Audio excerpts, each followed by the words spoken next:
এই বিষয় নিয়ে এই মুহূর্তে রাজনৈতিক মহল তো বটে উত্তাল, অর্থাৎ এসআইআর, তার পরিপ্রেক্ষিতেই আমাদের আলোচনা এবং সেখানে ঘুরপথে আসছে যেমন ছিটমহলের প্রসঙ্গ, তার পাশাপাশি ইতিমধ্যে আপনারা জানেন যে আমরণ অনশনে কিন্তু বসে পড়েছেন মমতা বালা ঠাকুর। আর এই প্রসঙ্গ নিয়ে আমরা আলোচনা করব, সমস্ত দিক খতিয়ে রাখার চেষ্টা করব। আমাদের সঙ্গে আলোচনার জন্য এই মুহূর্তে স্টুডিও রয়েছেন অতিথিরা। সঙ্গে রয়েছেন তৃণমূল কংগ্রেসের তরফ থেকে সম্রাট চক্রবর্তী, রয়েছেন বিজেপির তরফ থেকে অঙ্কন দত্ত, রয়েছেন সিপিআইএম এর তরফ থেকে চন্দন চট্টোপাধ্যায়, এছাড়াও রয়েছেন রাজনৈতিক বিশ্লেষক শুভাশিস বন্দ্যোপাধ্যায়। প্রত্যেককেই স্বাগত আমাদের সঙ্গে এই আলোচনায় আসবো। কিন্তু প্রথমেই যে প্রসঙ্গে উঠে এলো, অর্থাৎ মতুয়া সম্প্রদায়, যাদের মনে নানান প্রশ্ন রয়েছে এবং ইতিমধ্যে ক্যাম্পের প্রসঙ্গ উঠে এসেছে, কিন্তু তারই মধ্যে আমরণ অনশন মমতা বালা ঠাকুরের, যা নিয়েও কিন্তু পাল্টা বক্তব্য দেখাবো। চলতি মাসে গোড়াতেই এসআইআরের বিরোধিতায় আমরণ অনশনে বসার ঘোষণা করেছিলেন তৃণমূলের রাজ্যসভার সাংসদ মমতা বালা ঠাকুর। সেই মতো বুধবার থেকে আমরণ অনশনে বসলেন মতুয়ারা। যদিও অন্য কাজ থাকায় আমরণ অনশন কর্মসূচিতে ছিলেন না মমতা বালা ঠাকুর। এসআইআর নিয়ে যখন রাজ্যে তোলপাড় চলছে, ঠিক সেই সময় ঠাকুর বাড়ির যিনি রয়েছেন মমতা বালা ঠাকুর, রাজ্যসভার তৃণমূল কংগ্রেসের সাংসদ, তিনি কিন্তু মতুয়াদের হয়ে মতুয়াদের স্বার্থে আমরণ অনশনের ডাক দিয়েছে ঠাকুর বাড়িতে। সেই মতো ঠাকুর বাড়িতে বাঁধা হয়েছে আমরণ অনশনের মঞ্চ, আর সেখানেই শুরু হয়েছে আমরণ অনশন, কিন্তু সেখানে নেই মমতা বালা ঠাকুর। আন্দোলনকারী মতুয়াদের দাবি, কারোর ভোটাধিকার বাতিল করা চলবে না। এটা অনির্দিষ্টকালের জন্য চলবে, যতক্ষণ অল ইন্ডিয়া মতুয়া মহাসংঘের যে দাবি নিয়ে আমরা অনশনে বসেছি, নিঃশর্ত নাগরিকত্ব এবং এসআইআর এর মাধ্যমে ভারতে স্থায়ী বসবাসকারী কারুর নাম ভোট থেকে কাটা যাবে না। এই আন্দোলন যখন এই দাবি যতক্ষণ পূরণ না হচ্ছে এবং কেন্দ্র এবং নির্বাচন কমিশনের কাছ থেকে সতর্ক কোনো বার্তা না আসছে, ততক্ষণ আমাদের এই আন্দোলন চলবে। আমরা মানুষের প্রত্যেকটা মানুষ যারা বিগত দিনে বৈধতার মধ্যে দিয়ে ভোট দিয়েছে, তাদের ভোট নিশ্চিত করার জন্য, তাদের ভোটাধিকার নিশ্চিত করার জন্যই কিন্তু আজকের এই আন্দোলন। আর এতেই প্রকট হচ্ছে ঠাকুর বাড়ির অন্তরের দ্বন্দ্ব। এসআইআর নিয়ে শান্তনু ঠাকুর মমতা বালা ঠাকুরের গোষ্ঠীর মতপার্থক্য বাড়াচ্ছে। এই অবস্থায় এসআইআরের বিরোধিতায় সুর চড়িয়েছেন কেন্দ্রীয় জাহাজ প্রতিমন্ত্রী। তার কথায় অনশনকারীরা মতুয়া নন, তারা রোহিঙ্গা। একটা ফালতু কোনো অনশন চলছে না, একটা রাজনৈতিক মার্কেট গরম করার ধান্দা। ঠিক আছে, পরিষ্কার কথা বলি, বাংলাদেশি মুসলমান রোহিঙ্গা ভুতুরে ভোটার, যাদের অস্তিত্ব সংকট তৈরি হয়েছে, তারাই একমাত্র ওখানে অনশন টাইপের একটা নাটক করে বসেছে, আর কিছু নেই। উল্লেখ্য, সম্প্রতি সাংবাদিক সম্মেলন করে তৃণমূল সাংসদ মমতা বালা ঠাকুর দাবি করেছিলেন, এসআইআর হলে রাজ্যে প্রায় 2 কোটি মানুষের নাম বাদ যাবে, তার মধ্যে 95% মতুয়া। এই আবহে এসআইআরের বিরোধিতায় আমরণ অনশনের কর্মসূচি জটিল করছে রাজ্যের এসআইআর আবহকে। জটিল হচ্ছে ঠাকুরনগরের ঠাকুর বাড়ির অন্তরের সমীকরণ। সুবীর দাস ও জ্যোতির্ময় চক্রবর্তীর রিপোর্ট, ক্যালকাটা নিউজ। 3 রাজনৈতিক অতিথির কাছে অবশ্যই করে এ নিয়ে আলোচনায় আসবো, খুবই স্বাভাবিক তাদের বক্তব্য, কিন্তু তার আগে শুভাশিস বাবুর কাছে আসবো। শুভাশিস বাবু, এই যে আমরা প্রতিবেদনের শেষের অংশটা রাখলাম না, ক্রমেই জটিল হচ্ছে রাজনৈতিক আবহ এসআইআর প্রসঙ্গে, খুব কি প্রত্যাশিত ছিল? দেখুন, টক দই শরীরের পক্ষে ভালো, কিন্তু মাংস কষাতে গেলে সেই টক দইকে যদি ব্যবহার করেন তাহলে শরীরের পক্ষে ভালো থাকে না। সুতরাং আমাদেরকে প্রথমে বুঝতে হবে আমরা কোন জিনিসটাকে সেবন করব এবং কোনভাবে সেবন করব, সেটা বোঝাটা খুব প্রয়োজনীয়। অ্যাডমিনিস্ট্রেটিভ ডিসিশনকে পলিটিসাইজ যদি করতে হয়, তার ওজন তাদেরকে বহন করতেই হবে। একটা ক্লিয়ার কাট কথাকে আমি জানি না কেন লোকেরা অ্যাড্রেস করছে না। ফার্স্ট কথা, ইসিআই এর কোনো ডক্ট্রিনে বা ইসিআই এর কোনো রকম কোনো এখতিয়ারে সিটিজেনশিপ নেই। ইসিআই কাউকে ক্ষমতা নেই দেশ থেকে তাড়ায়, ইসিআই এর এই ক্ষমতাই নেই কাউকে দেশ থেকে ডিসিটিজেন্স করে, সম্ভবই না ইসিআইয়ের পক্ষে বলা। Citizenship entire falls under home ministry. কী করে ইসিআইকে সিটিজেনশিপের সাথে কানেক্ট করছে বা কেন কানেক্ট করছে, এটা বোঝাটা খুব প্রয়োজনীয়। পলিটিক্যাল রেলেভেন্সের জন্যে ইসিআইকে কানেক্ট করানো হচ্ছে এমএইচের সিটিজেনশিপ, সিএএন, এনআরসির ন্যারেটিভটা তৈরি করে।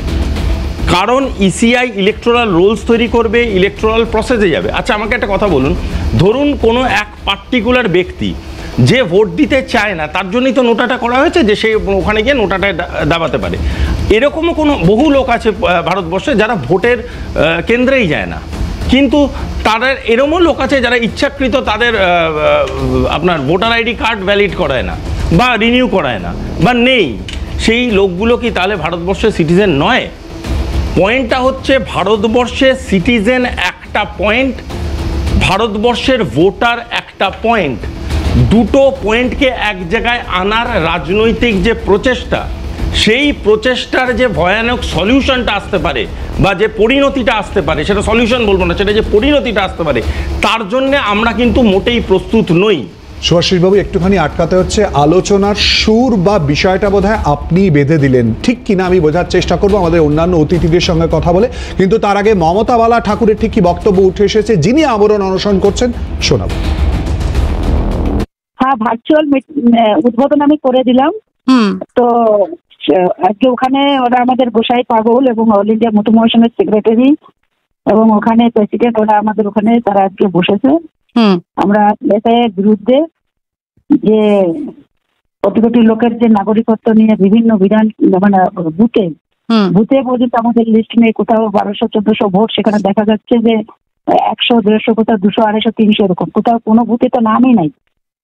তো 2000 সালের আগে, মানে এতদিন ধরে তারা ভোট দিল, এখন ভোট কেটে দেবে, যেটা আসামে করেছে। আমরা তার বিরুদ্ধে লড়াই করছি যে ওপার বাংলার মানুষ এবং যারা মতুয়া সমাজের লোক, যে ধর্মেরই মানুষ হোক না কেন, তাদের পাশে আমরা অল ইন্ডিয়া মতো মহাসংঘ আছে এবং থাকবো। আমরণ অন্বেষণ তারা আমাদের অল ইন্ডিয়া মতো মহাসংঘ বসে। মতুয়া প্রসঙ্গে অবশ্যই করে আলোচনায় আসবো। অঙ্কন, সুভাষিস বাবুর প্রথম লাইন, প্রথম উক্তি, যে কথা তিনি বলছেন যে ইসিআই এর কোনো অধিকার নেই, নাগরিকত্ব নেই, এই বিষয়ে প্রমাণ করার জন্য সম্পূর্ণভাবে স্বরাষ্ট্র মন্ত্রকের অধীনে পুরো বিষয়। অঙ্কন, না, সুভাষিসবাবু যে কথাটা বললেন সেটা তো আমরা প্রথম দিন থেকে বলে আসছি এবং এটাই তো, এই ক্ল্যারিটিটাই তো বাংলার মানুষের কাছে প্রয়োজন এবং সেই ক্ল্যারিটিটা তুলে ধরছেন না রাজ্যের শাসক দল তৃণমূল কংগ্রেস। যে নাগরিকত্ব এবং যে ভোটার তালিকায় যে সংশোধন চলছে, এর সাথে কোনো সম্পর্কই নেই। আমরা প্রথমেই বলেছি যে আমরা এমন একটি সাংবিধানিক প্রক্রিয়াকে সমর্থন করছি যা দেশে একাধিকবার হয়েছে, শেষ 2002 থেকে 4 সাল পর্যন্ত হয়েছে, যেই সময় বিভিন্ন রাজনৈতিক দলের এ নিয়ে বিভিন্ন মতামত থাকতে পারে, কিন্তু প্রত্যেকটি রাজনৈতিক দল সুষ্ঠুভাবে এই প্রক্রিয়ায় সমর্থন করেছে। কারণ দিনের শেষে একজন ভারতবাসী হিসেবে আমরা কেউ চাইবো না যে আমরা যে ভোটার তালিকার মাধ্যমে রাজ্যের মুখ্যমন্ত্রী, কেন্দ্রের বা দেশের প্রধানমন্ত্রীকে নির্বাচিত করি, তার মধ্যে কোনো অস্বচ্ছতা থাক। আমরা স্বচ্ছ এবং নির্ভুল একটি ভোটার তালিকা চাই। এবার সেই জায়গাতে দাঁড়িয়ে আজকে একটা অসাধারণ, আমি একটা ইউনিক জিনিস দেখতে পেলাম, যে ভার্চুয়ালি অনশন, মানে এই ব্যাপারটা যদি সিঙ্গুর আন্দোলনের সময় মমতা ব্যানার্জিকে মমতা বালা ঠাকুর শিখিয়ে দিতেন, তাহলে হয়তো উনি সেই বিষয়টা করতে পারলেন যে ভার্চুয়ালি আমি আপনাদের সাথে অনশন করছি, এরকম করে মোবাইলে ধরে ভার্চুয়ালি। এই ব্যাপারটা আজকে একটা অভিনব পদ্ধতি তৃণমূল কংগ্রেস আনলো যে ভার্চুয়ালিও অনশন করা যায়। যাই হোক, আচ্ছা, মতুয়াদের নিয়ে কথা হচ্ছে, মধেপুরা, পূর্ণিয়া, কাটিহার, সুভাষিসবাবু রয়েছেন, উনি আরো ভালো জানবেন। এই তিনটি বিহারের জেলায় প্রায় 38,000 মতুয়া পরিবার থাকে। 38,000, মানে ভোটারটা হিসেব করলে প্রায় 80 থেকে 90,000-এর কাছাকাছি। এখানে বিহারে এসআইআর হয়ে গেছে, একজন মতুয়াও কিন্তু ভোটাধিকার থেকে বঞ্চিত হয়নি। কারণ তাদের জন্য সিএ অলরেডি চলে এসেছে, তারা নাগরিকত্ব পাচ্ছে।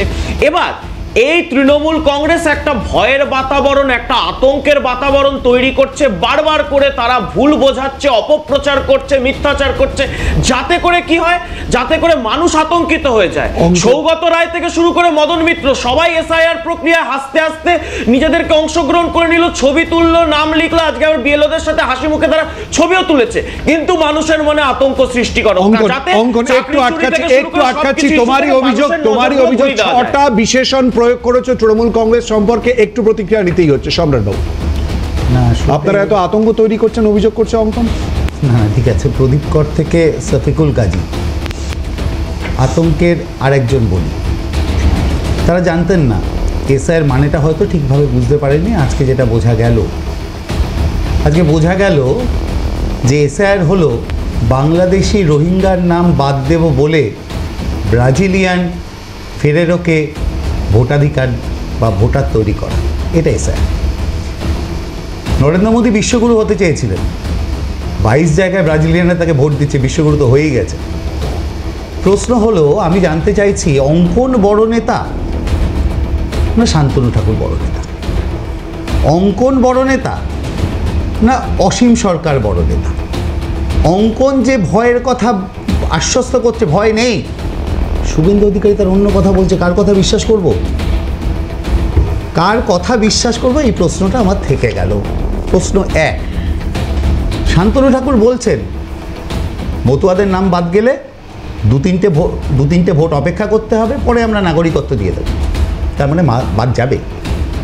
অসীম সরকার বলছেন মতুয়াদের নাম বাদ গেলে বিজেপিকে ছেড়ে কথা বলবে না, তারপর যেটা ব্যাখ্যা হচ্ছে যে বাদ গেলে কিছুদিন অপেক্ষা করলে আমরা নাগরিকত্ব দিয়ে ভোটার তালিকায় নাম তুলে দেবো, তার মানে বাদ যাবে।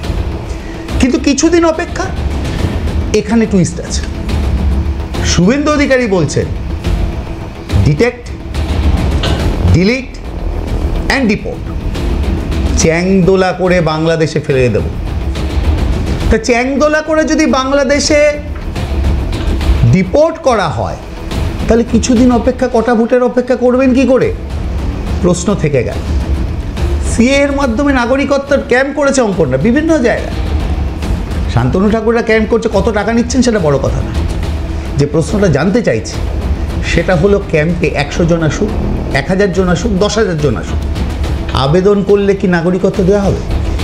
দ্বিতীয় প্রশ্ন, আবেদনে কি নথি দেওয়া চাওয়া হচ্ছে বা কি নথি দেওয়া হচ্ছে? আমরা সকলেই জানি সরকারি ক্ষেত্রে আবেদন করতে গেলে নথি দিতে হয়, কিন্তু আমি সংবাদ মাধ্যমের মধ্যে দিয়ে জানলাম যে কোনো নথি ছাড়াই আবেদন গ্রহণ করা হচ্ছে। সিএ এর মাধ্যমে নাগরিকত্ব দেয়া হবে। 1919 সালে এই নাগরিকত্ব সংশোধনী আইন পাশ করা হয়। বিধি ঠিক করার কথা ছিল 6 মাসের মধ্যে, 54 মাস সময় লাগালেন। ভালো কথা, লাগালেন। আমার প্রশ্ন, সরাসরি প্রশ্ন অঙ্কনের কাছে, তারপর থেকে কজন শরণার্থী, কজন হিন্দু শরণার্থী স্পেসিফিক্যালি বলছি, তাদেরকে নাগরিকত্ব দেওয়া হয়েছে? আসবো প্লিজ অঙ্কন, একটুখানি এই প্রশ্নের উত্তর আমরা খুঁজবো, চন্দনদার কাছে আসবো। তার আগে আমরা শুনে নেব গতকাল তৃণমূল কংগ্রেস মিছিল করে এই মতুয়া সম্প্রদায়ের প্রসঙ্গ নিয়ে অভিষেক বন্দ্যোপাধ্যায় তিনি ঠিক কি বলেছিলেন শোনাবো। মতুয়া ভাইয়েরা, রাজবংশী ভাইয়েরা, এদের ফাঁদে পা দেবেন না। এদের ক্যাম্পে যদি আপনারা যান, আসামে 12 লক্ষ হিন্দু বাঙালির যা অবস্থা হয়েছে, আপনাদেরও একই পরিণতি ভারতীয় জনতা পার্টি করবে। আর আমি বুক ঠুকে বলে যাচ্ছি, যতদিন তৃণমূল কংগ্রেসের একটা সৈনিক এই বাংলার মাটিতে থাকবে, একটা মতুয়া ভাই বা একটা রাজবংশী ভাইকে বাংলাদেশি বলে আখ্যায়িত করে বাংলাদেশে ডিপোর্ট করতে আমরা দেবো না। তার আগে আমাদের মৃতদেহের উপর দিয়ে ভারতীয় জনতা পার্টি এবং কেন্দ্র সরকার